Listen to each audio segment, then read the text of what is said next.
ഞാൻ ചാനൽ തുടങ്ങിയിട്ട് ആദ്യമായിട്ട് എനിക്ക് വന്ന കമൻറ്റാണ് കേട്ടോ. ക്യൂട്ട് ബോക്സ് ഉണ്ടാക്കുമോ എന്നുള്ളത്. അപ്പോൾ അങ്ങനെ നമുക്ക് ആദ്യത്തെ കമൻ്റ് ആയതുകൊണ്ട് അങ്ങനെ തള്ളിക്കളയാൻ പറ്റില്ലല്ലോ. അപ്പോൾ അതുകൊണ്ട് അത് തന്നെ ഉണ്ടാക്കാമെന്ന് വിചാരിച്ചു. അപ്പോൾ ക്യൂട്ട് ബോക്സ് ഉണ്ടാക്കാൻ വേണ്ടിയിട്ട് ഞാനിവിടെ ജാമിൻ്റെ പെട്ടിയാട്ടോ എടുത്തിരിക്കുന്നത്.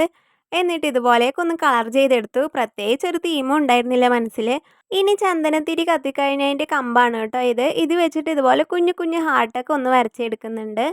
അടുത്തതായി നമ്മുടെ മൂടിക്ക് ഒരു ബോർഡർ കൊടുക്കാൻ വേണ്ടിയിട്ട് ഇതുപോലെ കാലിയായ ഐലൈനറുടെ ബ്രഷാണ് കേട്ടോ എടുത്തിരിക്കുന്നത്. അത് ഇതുപോലെയുള്ള ചെറിയ പോർഷൻസിലേക്ക് കളർ ചെയ്തെടുക്കാൻ ഭയങ്കര യൂസ്ഫുൾ ആയിരിക്കും. ഇനി നമ്മുടെ ഡബ്ബയിലും കൂടി ഇതുപോലെയൊക്കെ ഒന്ന് ഡിസൈൻ ചെയ്തെടുക്കുന്നുണ്ട്. എന്നിട്ട് അതിൻ്റെ ഉള്ളിലായി മൊത്തത്തിൽ ഇതുപോലെ വൈറ്റ് കളർ തന്നെ ഒന്ന് കൊടുത്തെടുക്കുന്നുണ്ട് കേട്ടോ. അപ്പം അത്രയേ ഉള്ളൂ. അപ്പം ചെറുതായിട്ട് ക്യൂട്ടൊക്കെ ആയെന്ന് തോന്നുന്നു അല്ലേ? നിങ്ങളുടെ അഭിപ്രായങ്ങളൊക്കെ ഒന്ന് കമൻ്റ് ആക്കണേ. വീഡിയോ ഇഷ്ടപ്പെട്ടെങ്കിൽ ചാനലൊന്ന് സബ്സ്ക്രൈബ് ചെയ്ത് സപ്പോർട്ട് ചെയ്യാൻ മറക്കല്ലേ.